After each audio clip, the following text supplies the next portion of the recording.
Welcome to the Rivalry Rant podcast.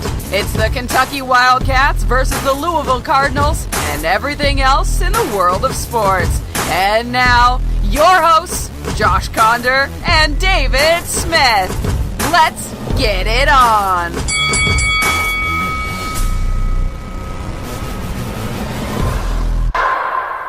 Welcome, everybody, to episode number 9 of the Rivalry Rant podcast.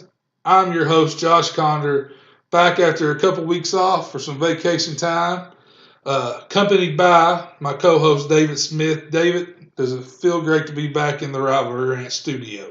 Feels good. 2-week hiatus. I had a couple people ask where our podcasts have been, so that made me want to get back in here. It really makes me feel the love when we take a couple weeks off, because people that really do care about it actually do reach out and text or phone call and wonder where we're at and what's going on with it. Yep, I agree. I talked to an old friend over the weekend, and he called me and was like, man, where's the podcast been at? I was like, well, it's been 2 weeks, but there hasn't been much to talk about. We've had stuff going on. So I texted Connor. I was like, we got to get one going here. Yeah, and today is Monday, August the 21st, better known as the day of the eclipse. The day at about 2:30, the moon and the sun, something happened and blocked something out. And okay, this is where I was going with this, because you posted something on social media right after. It was like, I thought it'd be a little bit darker than that. Yeah, I did. Okay, here's my thing with the eclipse. I don't know what people wanted out of it. I just wanted to be. I watched it with my solar eclipse sunglasses. Yeah, how much did you have to pay for yours? None. My mom gave them to me. No, I had to pay $6 for mine. I didn't pay any. And actually watching it was cool, but I was expecting it to at least look like dusk or dawn, or it's about to get dark. I wasn't expecting total darkness because I knew we were only in the 96% range, but I wanted to be able to look around and to be light in the middle of the day and get dark. That's what I was looking forward to. And then after, when like 2:30 hit, I'm like, oh, I don't think anything's really going to happen. It looks like I have a pair of sunglasses on. Well, I could tell it had definitely gotten darker. It had reduced, because where I was at work, there's normally sun that beams down the hallway at about that time, and there really wasn't much there. But here's my thing. I don't, obviously, there's some pictures that came out of Hopkinsville, Kentucky, where it was the 100% the best place in the world that you could watch it. And there's some really cool pictures that came out of it. It gave you the little corona circle. Yeah. But okay, if you didn't go to Hopkinsville to watch it, and you stayed in that place that was like Barstown, that was 96%, or Louisville, that was 97%, and so forth, why are you bitching? Can't we just be like, you know what? That hasn't happened in 99 years. That's pretty cool. No, and I said it was cool. I did say it was cool. I was just expecting it to be darker. Because I wasn't aware that apparently if you only have 4% of the sun, that's the only light source the Earth needs. Actually, it's not true, because there's a lot of stuff that couldn't live off of just the 4%. I'm just talking about light. Obviously, light. we get vitamin C from the sun. I believe that's correct. I'm not a doctor. I'll have to call my doctor friends on that, but we would have to have more than just 4% of the sun. I think that comes from sunny delight. I think you're right. Orange juice. Yeah, well. Okay. Sunny delight's not really orange. It was all right. I just wanted to see a little But here's my thing. Can't people just be happy about something? No. I mean, I sat there and I walked out the front door of the store that I manage, and there's another store beside us that they run a temporary hiring agency. And she walks out, throws her glasses on, looks up and like, it's already passed. And then looks at me like I'm just a stupid person for still being outside at like 2:34, whenever it was. And then I get on Facebook and like, wasn't this cool? The media hyped it up, blah, blah, blah. If you cared that much, you should have been in Hopkinsville. Can't we just take it? It's something that hasn't happened in 99 years. Yeah. And be like, you know what? That's pretty cool. I put my glasses in my little drawer in my spare bedroom with my keepsakes. I'll keep them. I'll definitely keep them. Yeah. And it was cool, but I'm not going to lie, I was still a little disappointed. Yeah. I'm keeping my glasses in case North Korea tries to bomb us. I figured that would maybe shield protect my eyes during nuclear warfare, maybe. I agree. But like I said, today is the Eclipse day, and we're also 12 days to the kickoff of college football season, and we're starting to get a little on the edge of our seats with excitement. At least I am, and I'm sure David's right there with me. But today it's probably going to be a UK heavy show because there's not much going on in Louisville. Louisville did have their appeal for their basketball sanction, so we've got a couple more months of that going on to see if they're actually going to lose the banner. They had somebody else on the board as trustee still golf clubs, which I got a lot of enjoyment out of that story. The U of L, the University scandal that keeps on giving. All year round. All year round. And the best part was I was on vacation when it hit, so it was like I was off work, played golf, and this happened. So it was, you looked at me, and we were both on vacation. I was on vacation for one whole day. Connor was for 3. But you looked at me and said, "What is this about the CFO stealing something from the golf course?" I said, "It's just something else. Don't worry about it." Yeah, don't worry about it. Please don't talk about it and give me a hard time about my university appointing new people to an already corrupt organization that want to steal golf clubs. Not a good look. The University of Louisville, they keep on giving. It's just great news and great time to be in the podcast business. But like I said, today's mostly a UK heavy show, and we're going to dive into the UK football schedule and make some bold predictions. But I have to start off the show with the negative news that UK has to quit scrimmaging in the preseason because in 2 scrimmages we have lost 2 key factors of our offense with left tackle Cole Mosier and wide receiver Dorian Baker. Mosier torn ACL out for the season. Baker, it's a serious ankle injury. They haven't completely ruled him out. Probably going to need surgery though, and it's not looking good for him for the rest of the season. So I will say that it's UK football does this to people. They hype it up and gets everybody excited. Then a couple of bad things happen, and it's like, might as well pack it in and call it a season. So I've been kind of negative the last couple of days, especially after this Baker injury. And I'm trying to keep myself positive, but it's really hard right now. Well, it's brutal because you lose Jeff Badette. He transfers, and then now Dorian Baker goes down. I mean, those were 2 probably your top wide receivers, aren't they? Well, here's the thing about depending on when Dorian Baker wanted to play the game. That's the thing. He has more talent than a lot of people and should probably have been the number 1 wide receiver going back to even last year, really. But and the sad thing is all the reports came out that he put in a lot of work over the summer, really turned the corner, was being a leader, looking good, and this happens. And Baker will be eligible, I'm pretty sure, for medical red shirt. Don't hold me to that. But Cole Mosier started as a walk-on at UK, came up to a scholarship player, and had some serious NFL-level talent that now he's done. There's no more. This injury ends his career, so you hate to see that for him. But if you had to lose something on offense, the most depth we have is our offensive line and our wide receiving core. Baker going down is going to open the door for Kyan Ross, who's a 6'6", 320-pound wide receiver that's been... Did you say 320? 230. Oh, I was about to have a panic attack. Yeah. If he's that, he can play some lineman for us too, I guess. But he's going to step in. I remember watching him a couple years in a spring game, a couple years ago in a spring game, and the kid had a lot of talent. And then Garrett Johnson, to me, I always thought he was going to be our number 1 receiver. Him, and then you got a Taven Richardson too, who's just going to do some great things for the Cats, hopefully. But it hurts to see those guys go down, definitely. What about that Blake Bone kid? Is he still there? Blake Bone's still there. The biggest news Blake Bone has made in his Kentucky career was at the media days this year. A girl showed up wearing a T-shirt that said, "Hey, Blake, I'm 18 now." And on the back of it said, "Want a bone."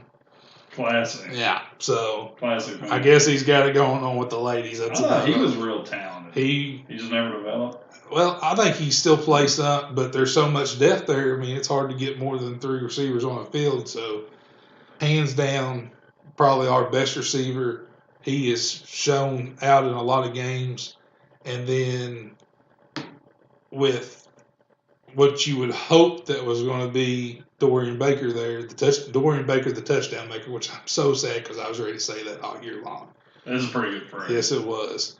So you lose, like I said, wide receiver and line are where you have some depth, so that is the good thing. On the offensive line, Landon Young's going to come in and be a starter now. And Landon actually won a heavyweight state wrestling championship during my second year of coaching. So I'm familiar with that kid. I watched him at numerous tournaments throughout the year. He's got great feet. There's been nothing but high praise coming out of camp. I mean, we were in a recruiting battle with Ohio State over him. So he can play, and he was definitely our backup across the line. So I think if any position, if anybody would have went down on the offensive lineman, Landon Young was going to roll up into that spot. So now it's kind of just let's get through the preseason, hope everything else goes good for us. The kid that got hurt on the line, Cole Moser. Can he not do a medical redshirt? No, he's done. Man, that's awful. Yeah, that ends his career. And that's the worst way to end. It'll probably be, like I said, he had some potential NFL talent with him there, but sitting out your senior year, it's probably going to be hard for him to really do anything after having to sit out this year. So I hate that for him. It's different when you get hurt as a freshman or a sophomore, but senior especially year, you when, take a red shirt. When you started as a walk-on and you worked your way up to being a star lineman in the SEC. That kid's got a crazy work ethic. But with those two going down, it has been encouraging to see people on social media, other members of the team, picking them up and being supportive. So I'm still trying to stay positive. The other thing that we've got over on our plate right now is apparently Drew Barker's looking pretty damn good at quarterback now. So you got Steven Johnson and Drew Barker that are playing great minutes at quarterback. So I think Johnson's still going to definitely get your starting nod the first week of the season, but it's going to be a short leash on him too, I think. So it's like everything was so positive for UK football, and it is a positive thing when you know you got two quarterbacks there that you think you can get the job done with.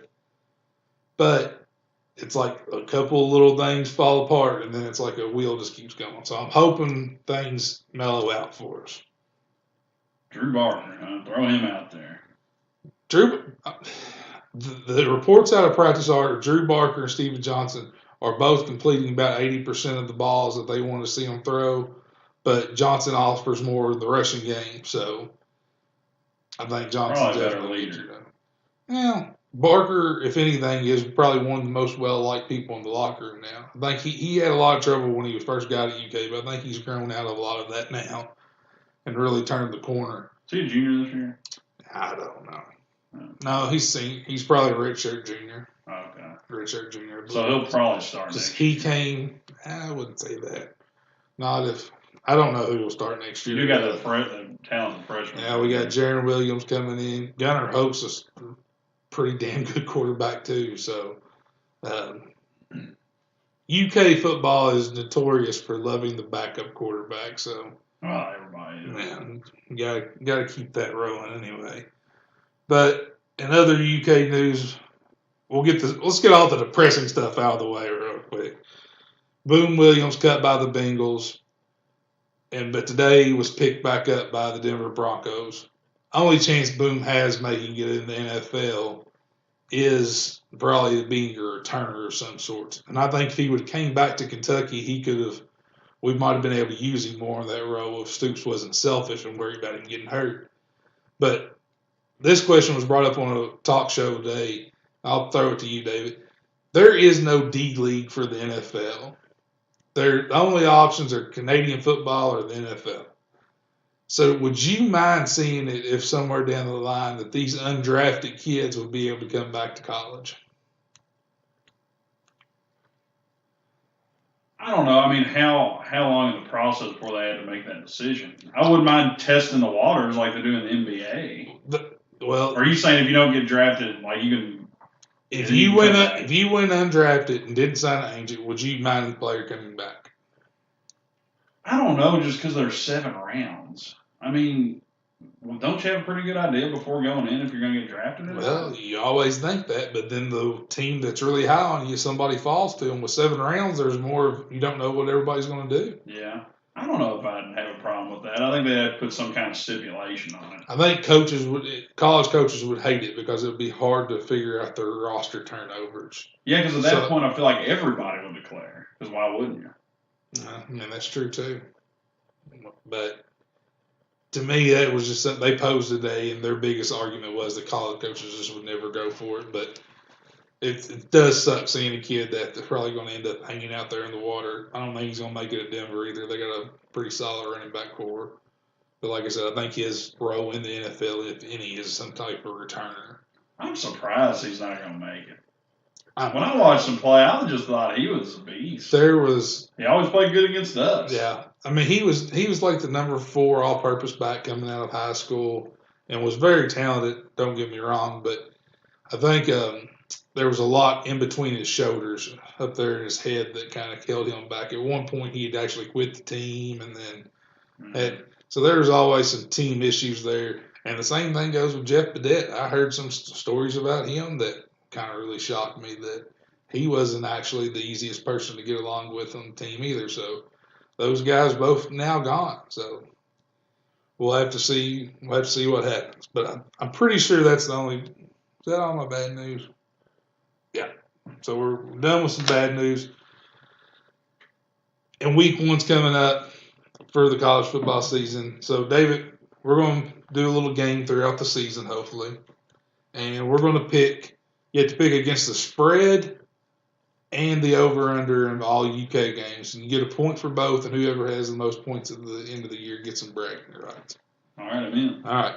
Louisville, Purdue, week 1. Louisville's minus 25 points right now.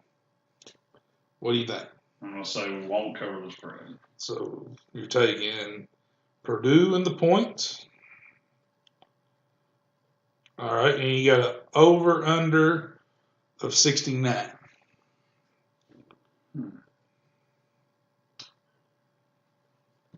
I'm going to say over.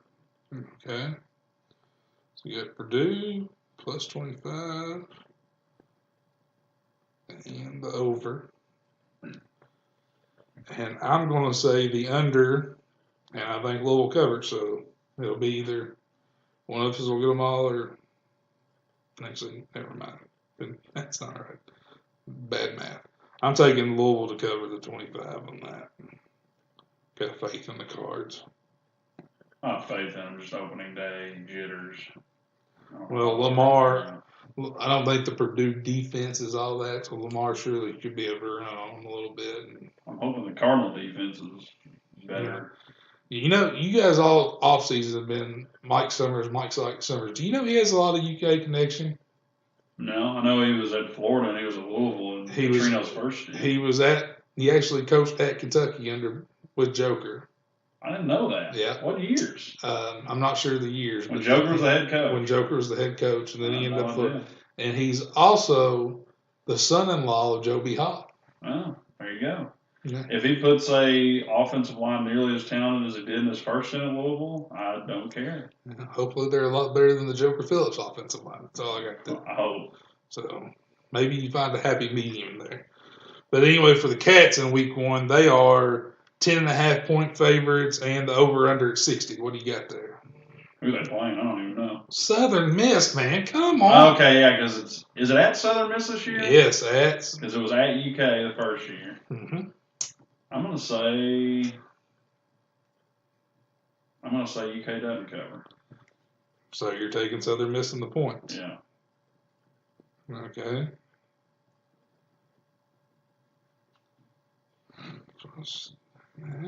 I'm taking the Cats to cover. Okay, what about the over/under? What was it again? 60. Under. I'll take the under too. All right. I'll file that away, and we'll have that to talk about in the weeks to come. See the AP poll today? Yes. Louisville came in at 16th, I believe. Yeah, I think that was about right. There really wasn't many surprises. Yeah, I thought they felt right their spot. I believe there was one big surprise, though. Kentucky receiving 3 whole votes. Yeah. They did. Watch out. If we go 0-3, we're going to crack the top. Or we're going 3-0, we're going to crack the top 25, maybe. I think Clemson at 5 Strictly because they won the national championship. They lost a lot of players. The defense, though, is still pretty loaded for them. Defense is amazing. Their defense is still loaded. I just think anytime you lose a guy like Deshaun Watson, it wasn't just him. It was Gallman. It was that Williams wide receiver. I think they'll still be really good. I don't think they're a top 5 team. Yeah. I was surprised to see them that high. Everything else I was pretty comfortable with. I would have liked to have seen Florida State in it, too. To have them and Bama start off at 1-2 at the beginning of the season. I'm surprised they didn't do that just because of that. I'm really surprised with that, too. I was trying to think Ohio State. I don't even know who their starting quarterback is. JT Barrett. Barrett's still there. Oh, yeah. He's still I feel like he's 40. He was in the Heisman hunt last year. He had a good year. I feel like he's 40 now. He's been there a while. I'm kind of surprised by that. So, not much there, but like I said, you all open Purdue. What's your 3 games to open? Purdue, North Carolina, Clemson. Okay, pretty so tough. You're getting tested right there. We're at North Carolina. Yeah, so we've got Southern Miss, EKU at home, and then at South Carolina, which is going to be a night game down there. And they've already announced it's a blackout, so. That's at South Carolina. At South Carolina. So that's going to be a pretty hostile. They're going to have a lot to be excited about. I haven't looked at their schedule. Hopefully they play a tough first 2 weeks and get the shit kicked out of them. That's what I'm hoping for anyway. They got a lot of hype around their quarterback down there, so I'm hoping maybe we get a little luck on our side. It would be 4 years in a row that we beat them if we beat them. Yeah, and being at home at night, it's definitely going to be a test. No, definitely. Most definitely. But before we dive into this UK schedule here, were you proud 2 Sundays ago when Justin Thomas won the PGA Championship? Yeah, it was cool to see. I mean, he's a Louisville fan. You know that, right? Oh, yeah, I know. Born and raised in Louisville. Yeah. I think he went to St. X. He did go to St. X. Leave it. Born and raised in Louisville. He's like a third-generation professional golfer. And leave it to the CBS Sports Network there to mess it up and tell everybody he was from Goshen, Texas instead of Goshen, Kentucky. Why'd they do that? They just messed it up. It's Kentucky, who thought we had a good golfer. Yeah. No, it was definitely cool to see. I'm not nearly into golf as I used to when Tiger was. I was watching it just because I saw on social media. He had one putt that held on a lip for like 10 seconds and then finally went for him. So it seemed like he played his collegiate golf at Alabama and from Kentucky. So I guess if there's you got board members stealing golf clubs and you got Louisville fans winning championships. So there you go. It's balancing out in the Ville. Yep. Balancing out. That's what life's all about. All right, Dave. Let's dive into this UK schedule. First off, I want to hear a bold prediction for the Cats. Bold prediction for the Cats. Why don't we do that at the end? No, I want it now. I want it now. Man, well, I said they were going to go 8-4, but what I'm going to do when we pick these games, I'm going to pick them by game. So what I pick might be different than what I said they'd go. Okay. I don't know if that works, but it's the rivalry rant. That's okay. Yeah, I'm making my own rules today. My bold prediction is they're not going to win the SECs.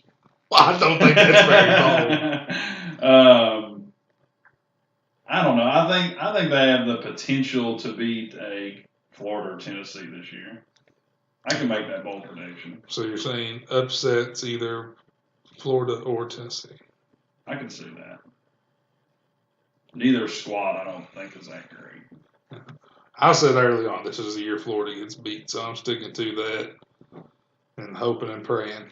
So we'll see what happens. We'll give another one when we wrap up for the end of the show. But opening week, Southern Miss, who you got? I got the Cats. David picks Cats. Although I don't think that's going to be that easy of a game either. I don't either. And here's something that I've kind of thought about. This quarterback battle thing isn't going to go away for Kentucky. And I could very easily see us grinding out and winning by 13 points or something like that, coming into the Eastern game the following week and kind of struggling a little bit to get going, maybe separate by 2 touchdowns, and then Drew Barker coming in the second half and lighting it up. And then that's when you're really going to have the stipulation of who's going to start on the road at South Carolina. I see something along those lines happening. People forget we're a back shoulder fade away last year from losing to Eastern. Oh, I remember, yeah. Now, and Did Dorian, y'all take them to overtime? I don't know if it was overtime. I think it might have been because they were up by like 13 with like 4 They minutes. I don't know the kid's name, but they had a defensive end that was just ate us alive all night. He went in the top 20, I think, in the draft. Oh, really? Yeah, he was a Florida transfer, real talented kid, and I mean, he just gave us fits all night long. So there's where that came into play at. But week 2 against Eastern, what do you got? Cats win. I like hearing you say that.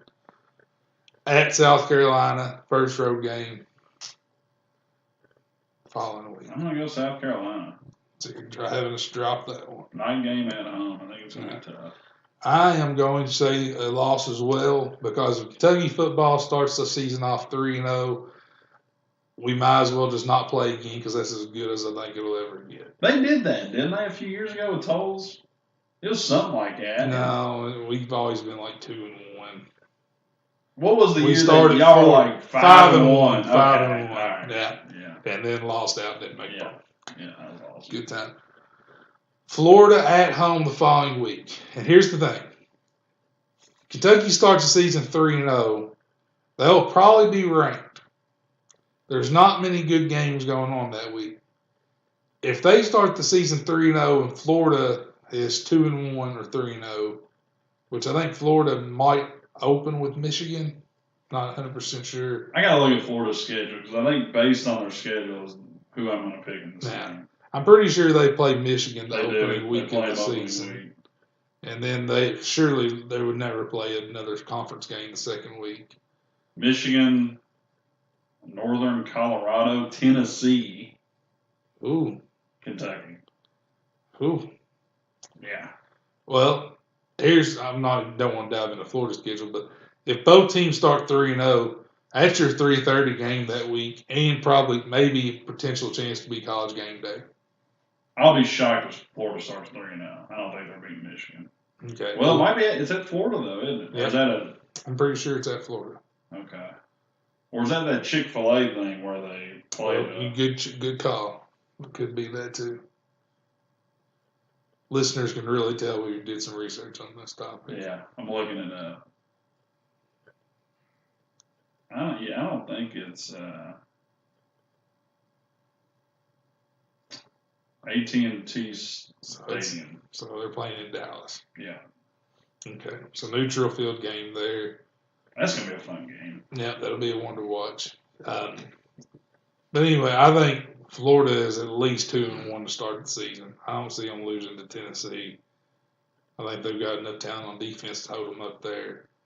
So as long as Kentucky just doesn't buckle and is at least 2-1 to start the season, that's going to put the game probably a 7:00 kick, which I think if you want to upset, you want the night kick.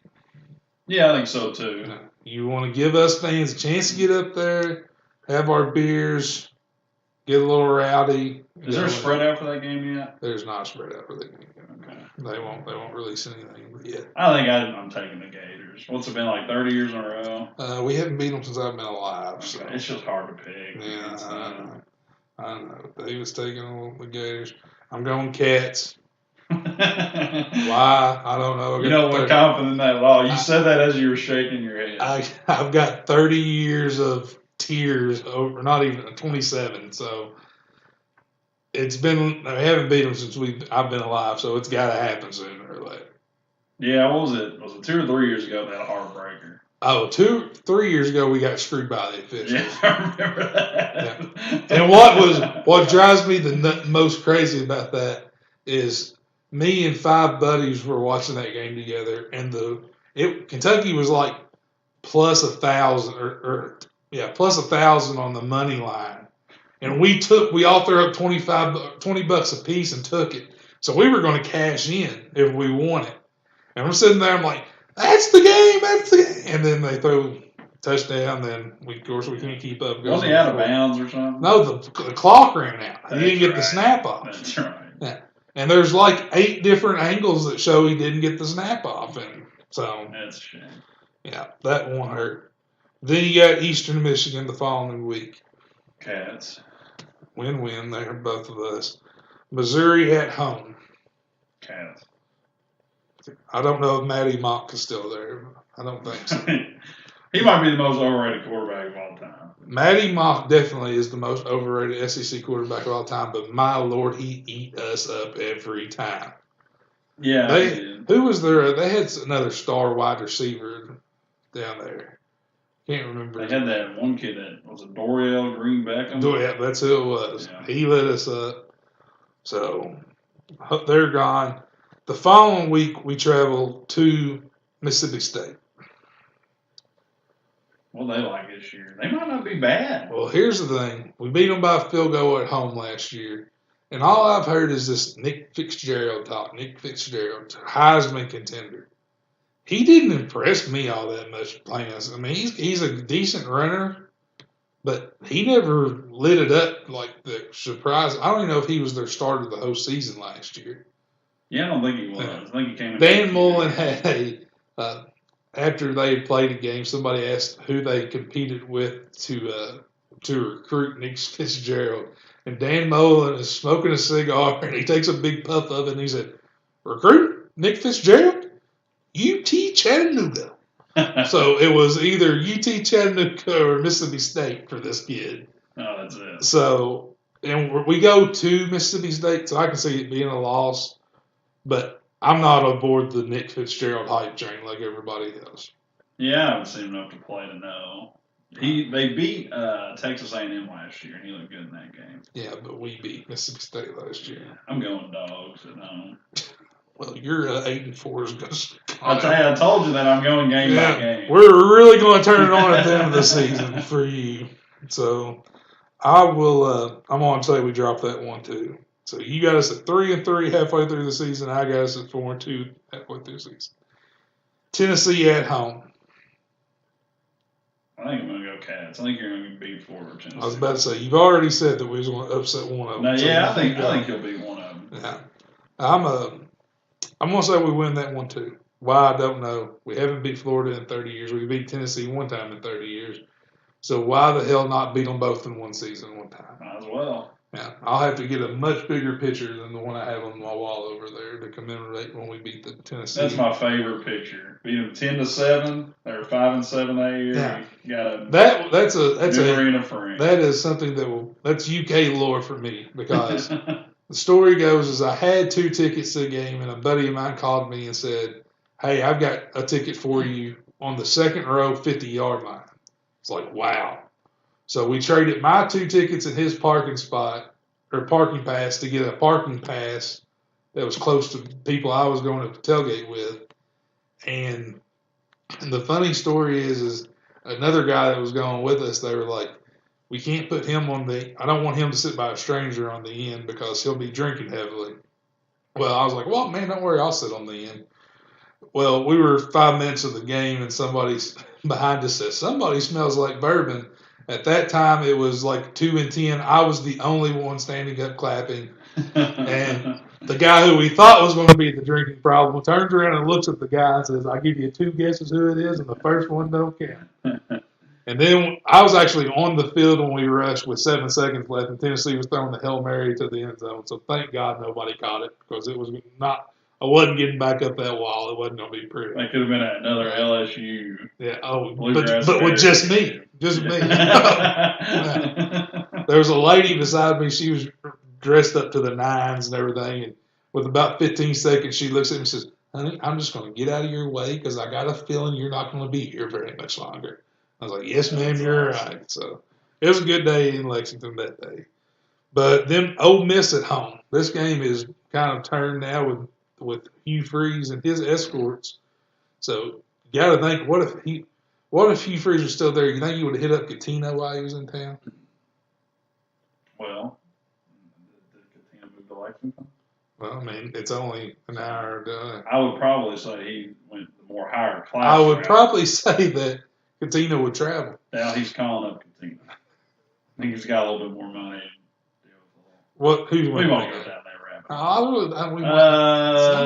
UK. got the Cats winning. Okay. All Miss is a dumpster fire. Yeah. I'll take. I'm gonna take. It's so hard to pick Kentucky football.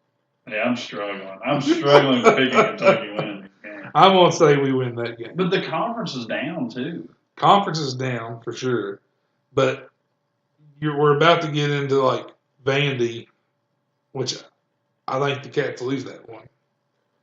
I feel we're going to lose a game that we're not supposed to, and I got a feeling it's going to be Vandy. Possibly. It's at Vandy. Is that the next one? Yep. It's at Vandy. I'm going to go Kentucky again. I told you I would get back rolling. Then here's the game that if you say that we're going to win it, there's no chance. At Georgia, I don't see there's any way the Cats win that game. Yeah, loss. Dogs roll. But if they win, you heard it here first. But you said they're not. I know, but they do, though. Well, that's easy. Yeah. And then the season wrap up with Louisville. There's no way you're picking us to beat you up. That's a revenge game. Man. Yeah. And I'm also going to say we dropped that one, surprisingly. I think when we did this 2 weeks ago, you said you win that game. Yeah, but I've kind of changed my mind. Cole Moser's a big loss in my eyes. Yeah, I mean. Cole Moser just. Well, your reasoning was that Lamar would get hurt. Yeah. I think he still could get hurt. Well, he definitely. Screw it. We're winning that game. Yeah. Try to coerce you against it. So what did I pick? You got us going 7-5. Okay, so I was close. 7-5. I got us 8-4, which is a pipe dream. But you guys going 7-5. Give me another bold prediction for Kentucky football. Another bold prediction. You give me your bold prediction. I got to think. My bold prediction: Drew Barker's your starting quarterback week 3. That's definitely not my bold prediction. And that's just because every time I've seen Drew Barker play, it's been really bad. You got to watch him the first half of the Southern Miss game. I don't know if I'm going to watch. I don't know if you can evaluate somebody's first half at home against Conference USA team. I watched it. I thought he was playing a hell of a game. That's like when Will Stein lit up like Eastern Kentucky. Will Stein should have won the Heisman that year. Stein time. Bold prediction. I don't really have another bold prediction. You're the worst co-host I've ever been. I mean, I gave you one. 2's kind of rough. We got like 3 apiece for Louisville. All right, fine. Bold prediction is you go 7-5, and you finally win a bowl game. How about that? I don't know how bold that is. That's not bad. 8-5. That's an 8-5 season. Because the last 2 bowl games you've been to, you've lost, right? Next year, if we continue to do this, I'm going to need a little more effort. I mean, 2 I bowl know it's predictions. hard. That is. I got like 3 for Louisville. I don't remember what they were, but I don't think so. I think Was it so. 3? Yeah. I think that's a pretty good bowl prediction. 8-5 with the bowl win. That'd be a pretty dream season for you all. 8-5 with the ball. Because when's the last time y'all won a bowl game? I feel like it is pretty good.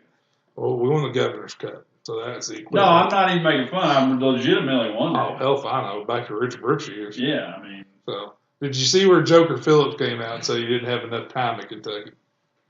Yes. Joker. He was bad. This is a public service announcement. There's a public service announcement. You had plenty of time, but when you recruit against Akron for your top recruits, you're not going to be a SEC Not to mention he was the coach in waiting. Yeah. No. We should have lost him to North Carolina. You know, he was going to leave to go to Notre Dame.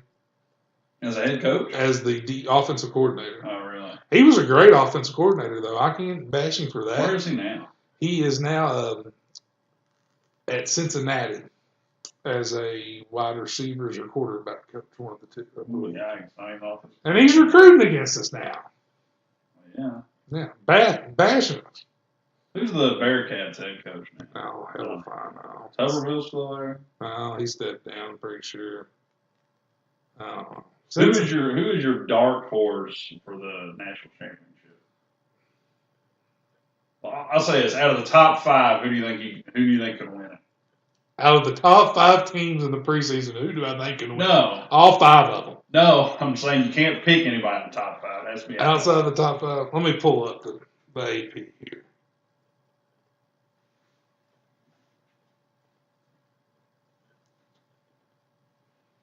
I got Auburn.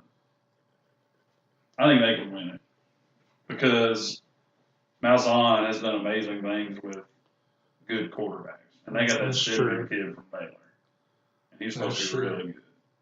That'd probably be mine. I'll take Oklahoma. What are they, 6? 7th. Oh, 7, okay. They're Yeah, 7th with a first-year coach Yeah. who's like 37. And you talk about if he's not married, women, watch out if he wins the national title because he's going on a tear. What's his name? Lincoln Riley. Okay, he was already there. That's another should have been at Kentucky hire. When we brought in Shannon Dawson, Lincoln Riley got scooped from Bob's screwed over Mark. What year was Shannon Dawson? Shannon Dawson. Let's see. What's the best way to describe it? Shannon Dawson's favorite thing was he ran a draw on 3rd down when we were trying to drive against Auburn and said, well, if it would have worked, everybody would have thought it was a good idea.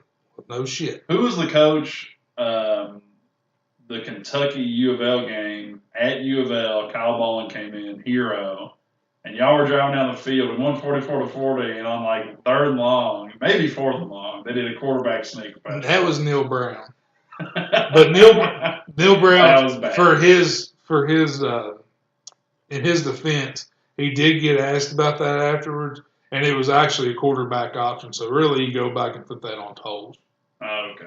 Toles looked down, he panicked on the coverage and took off running. Right. So Neil, I don't know if you know this, Neil Brown's dad is actually now the superintendent of Nelson County Schools.